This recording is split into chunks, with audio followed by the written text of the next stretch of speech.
In South Boston, fear wasn't just an emotion, it was a language. And no one spoke it with more fluency than James Whitey Bulger. He didn't just run the streets, he infected them. Every alley, every bar, every whispered conversation carried the same chilling truth. This is the brutal rise and merciless fall of the most violent crime lord Boston ever created.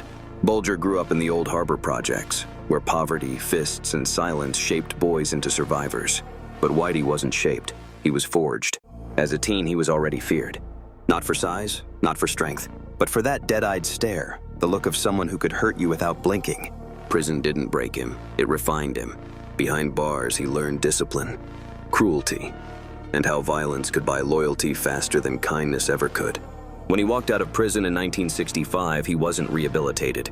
He was weaponized. Boston's underworld in the 1970s was a feeding frenzy. The mafia ran the North End. Irish gangs controlled Southie, but none had the cruelty or precision of Whitey Bulger. When he joined the Winter Hill Gang, he didn't climb the ranks. He eliminated them. Bookmakers who owed money were beaten until bones snapped like twigs. Loan sharks who questioned him vanished. Then came the alliance that turned Whitey from a predator into a monster without a chain. He became an FBI informant, not for justice, not for protection, but to get federal permission to butcher his enemies. Whitey Bulger ruled Boston like a phantom executioner, appearing without warning, leaving behind only terror. His victims weren't all gangsters, some were friends, some were women. All felt the same fate, a violent death delivered with quiet efficiency. He preferred strangulation. It was silent, slow, personal. When he did use a gun, he was clinical. One shot to bring you down, one more to make sure you stayed down. Bodies were buried in shallow graves, dug up, reburied, moved again. It wasn't sloppiness, it was strategy. The earth itself became his accomplice. He shook down drug dealers, businessmen, union leaders. Even priests whispered his name in fear. No one in Boston doubted it. Whitey wasn't the devil. The devil was afraid of him. But brutality has a lifespan.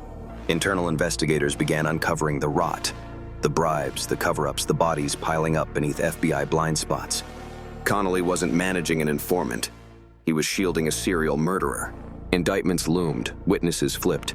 The government was preparing to drag the king of South Boston into the light. But Whitey was always one step ahead. With a single late-night phone call from Connolly, he vanished into the darkness he'd ruled for decades. 16 years. No trail, no slips. Just a ghost drifting through America. In 2011, the FBI tried something new. Not hunting Whitey, but hunting his girlfriend. A national campaign showed Catherine Grigg's face everywhere. A woman in California recognized her. Agents closed in on an old apartment in Santa Monica. Inside, Whitey kept weapons lined up with military precision. Stacks of cash and walls. And that same cold stare from South Boston, untouched by age. When the FBI burst in, he didn't fight. He smirked. Of entire neighborhoods trembling under Whitey's reign. He listened with the same emotionless calm he gave his victims. Convicted of multiple murders and sentenced to life, he was transferred from prison to prison, his past catching up to him at every stop. On October 30th, 2018, only hours after arriving at a West Virginia penitentiary, inmates wheeled him into a corner of the cell block and unleashed decades of vengeance. When guards found him, he wasn't just dead. He was silenced in the same brutal manner he'd used on others. For the first time in his life, Whitey Bulger couldn't control the fear in the room. Whitey Bulger carved a kingdom out of intimidation, violence, and corruption. But in the end, the empire he built on blood consumed him. In South Boston, the terror has faded, but the scars he left behind never will.